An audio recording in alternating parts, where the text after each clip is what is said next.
Hi, my name is Christopher Sagoon, and I'm going to be doing a how-to video on how to change your downpipe. Sorry, there's noise over there. But how to change your downpipe. This is my stock one. I'm going to change it to an aftermarket one. So first, you start off by taking these sensors out. So they come off really easily. They're little tabs.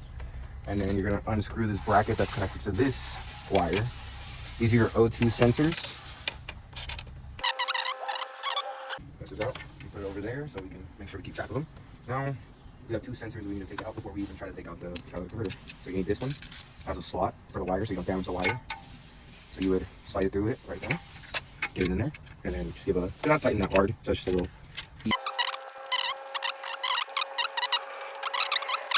Alright, now we got the sensors out. Now we're gonna do these 3 bolts.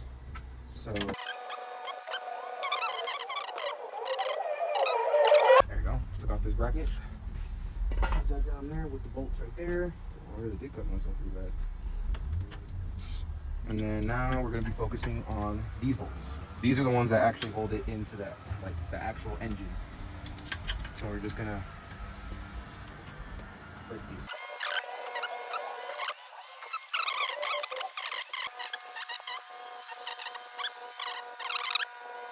I think honestly the hard part is really just keeping track of your bolts. And then honestly, just making sure that you're tightening everything at a good rate, because if you tighten it too hard you can break your bolts, and like I said, that's just going to be a whole longer job and you don't want to do that.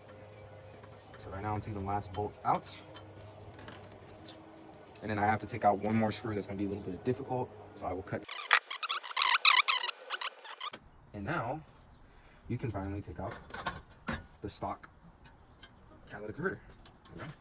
So you can see right there, this is where it comes in from the engine and it connects to your exhaust system. So it can increase power, but it also increases or lowers the restricted air, so the air can pass through a lot more easier, which hence increases power. So yeah, and this is the gasket. Right now I'm gonna go get the aftermarket one, and yeah. So now we have my new downpipe aftermarket. You can tell it kind of looks less restricted. We have a hole up here for the top sensor from like the original, and then we have a hole right here for the down sensor, which was the issue last time because it would not reach to this sensor. So now I have this extension, so that's not gonna be a problem anymore. So now the first you're gonna do is, you see these bolts right here, you're gonna fit it into your downpipe down here, or not your downpipe, your front pipe. Gonna fit in there, while also putting it on there, making sure everything's in. And then now you are going to grab your 2 bolts right here, just screw them on. This is like the easier part, putting everything on, honestly. That's why you want to keep track of all your bolts, so you know which one goes to which. So we got those on. Before we even tighten everything, we want to make sure everything fits nicely, so just hand tight everything. So now we have these 2 bolts that go into the bottom ones that we unscrewed earlier. So all we're doing is just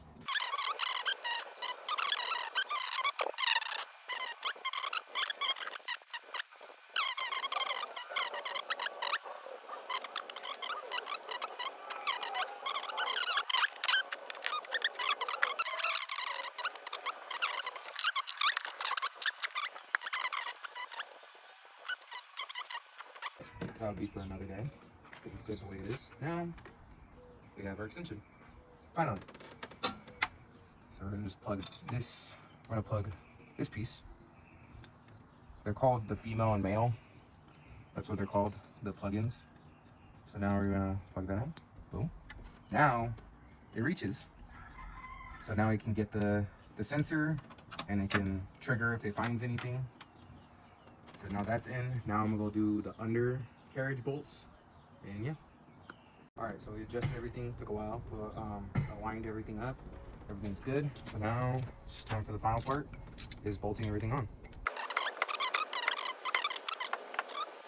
Everything is jacked down, put the car down, now it's just time to power the engine. You want to show the exhaust tips for it to turn on.